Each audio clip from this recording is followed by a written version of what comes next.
now available in paperback and e-readers. Isis, Revenge of the Cyber Goddess.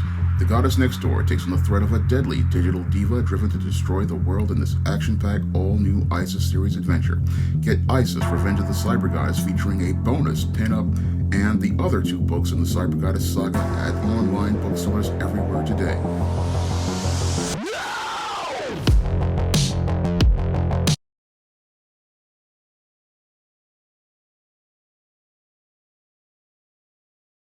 One of my viewers wanted me to talk about the storyline in the first volume of the Avengers where the Falcon joined the team.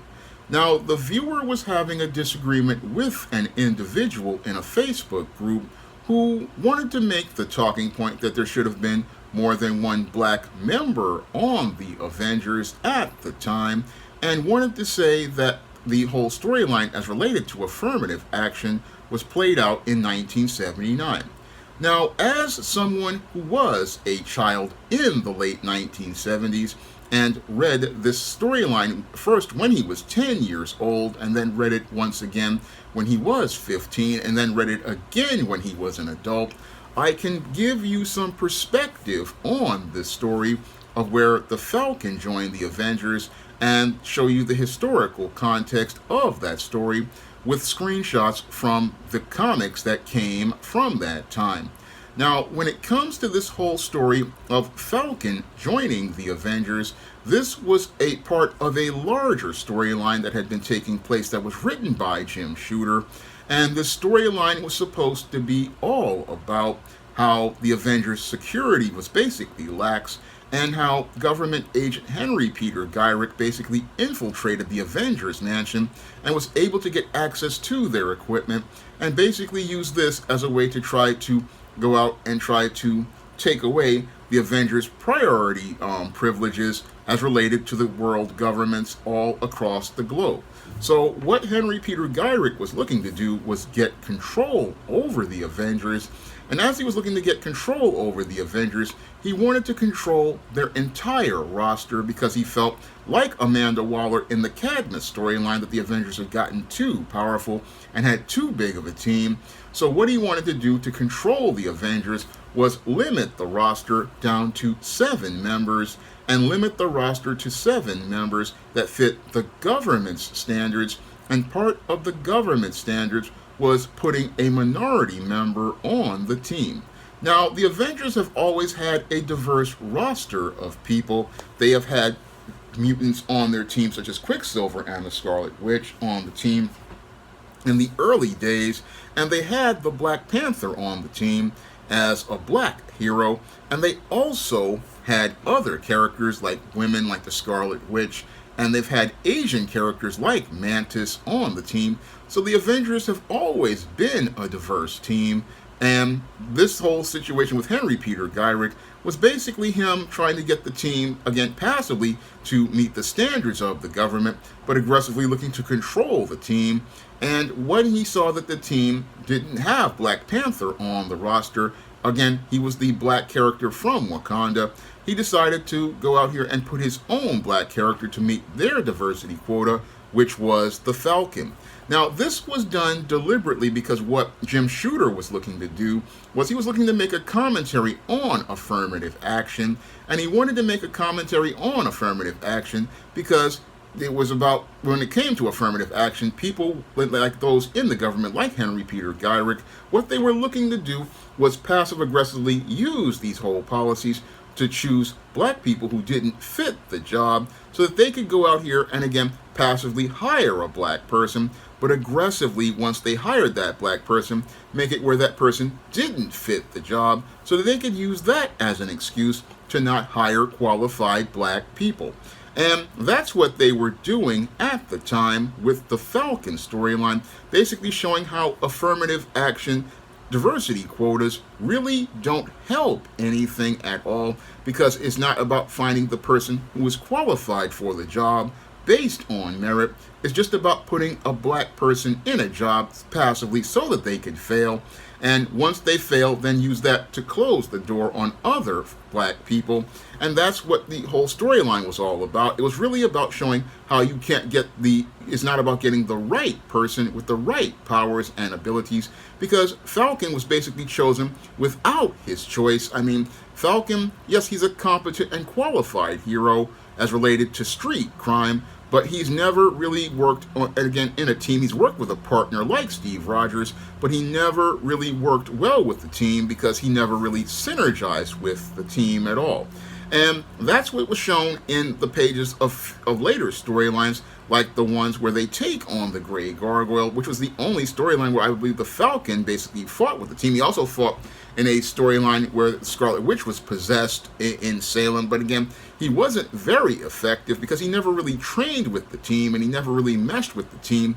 He was basically shoehorned into the role, and as he was shoehorned into the role, he really wasn't able to be exceptional the way the Black Panther was, who basically trained with the team. So there was a problem with this whole bringing Falcon into the team, because he was brought on the team because he was a black hero, not because he was a hero who could go out here and show what he learned as a hero based on merit. Now, when it comes to the Falcon in this storyline, the Falcon wasn't meant to be demeaned. It was basically making a point about affirmative action and how, in many cases, it's basically exploited by those in places like the government, and it really doesn't help black people. And when it came to that time with black heroes, again, this viewer wants to say, oh, there should have been more than one black hero on the team.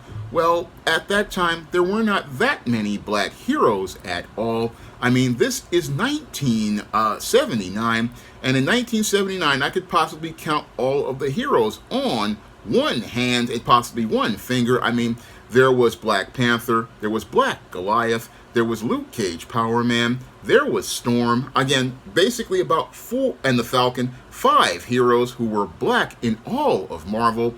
And when it came to all of those 5 heroes, you had Black Goliath, who was on the Champions for about a minute. You had Luke Cage, who was a Defender now and again, and he was also hired to be a part of the Fantastic Four. You had Storm, who was on the X-Men. You had Black Panther, who was an Avenger, and that was about it. I mean, there were not a lot of black heroes. No, there were not that many black heroes at all in all of Marvel, so there couldn't be more than one black member on the Avengers because there were not that many black heroes in all of Marvel. I mean, if you count Jim Rhodes, but Jim Rhodes in the time of Iron Man didn't even put on the armor yet. He was still a supporting character.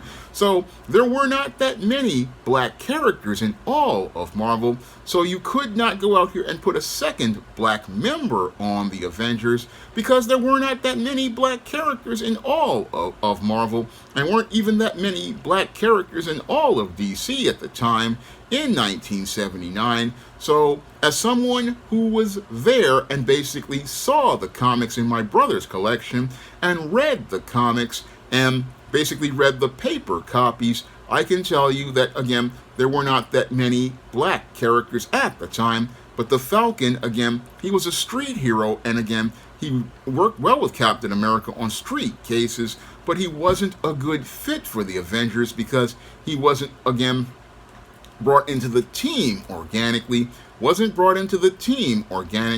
the way Captain Marvel was. I mean, if you wait a couple of years and you look at the Avengers, you want to see a competent and qualified black character. I want you to look at Monica Rambeau and how she came into the Avengers.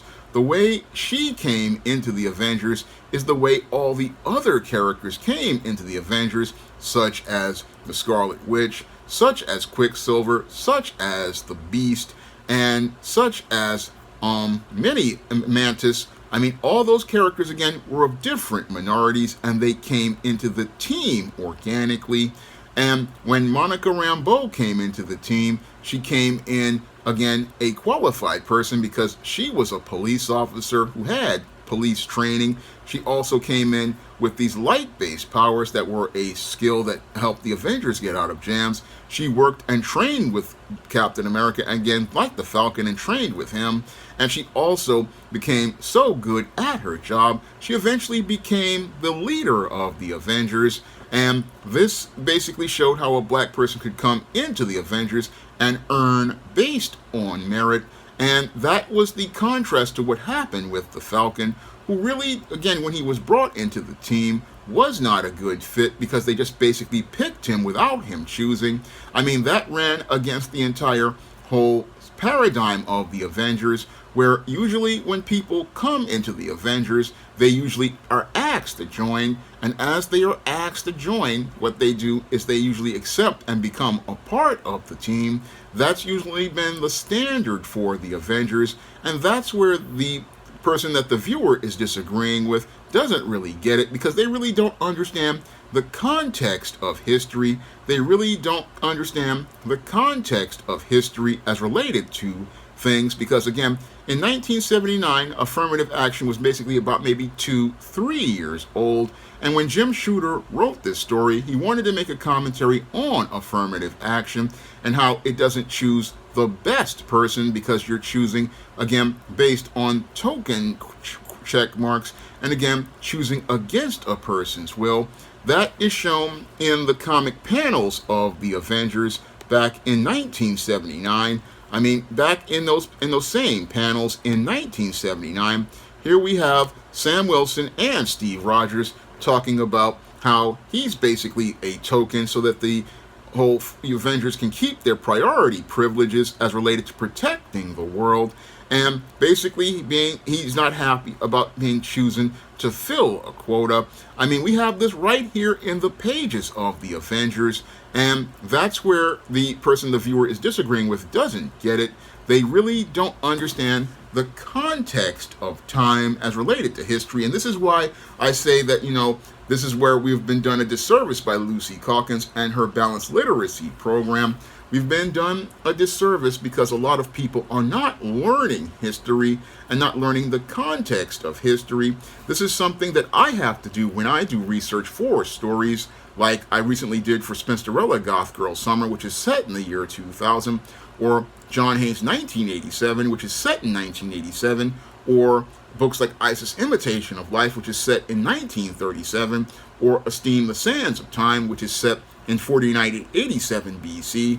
I have to look at the context of history and the context of time and not say that things are like they are today, because maybe today, yeah, you can get Storm and Black Panther and Falcon Captain America on an Avengers team and it not be a problem, but back in 1979, it was a different world where white writers were basically controlling comics, and the whole issue of affirmative action was a brand new issue.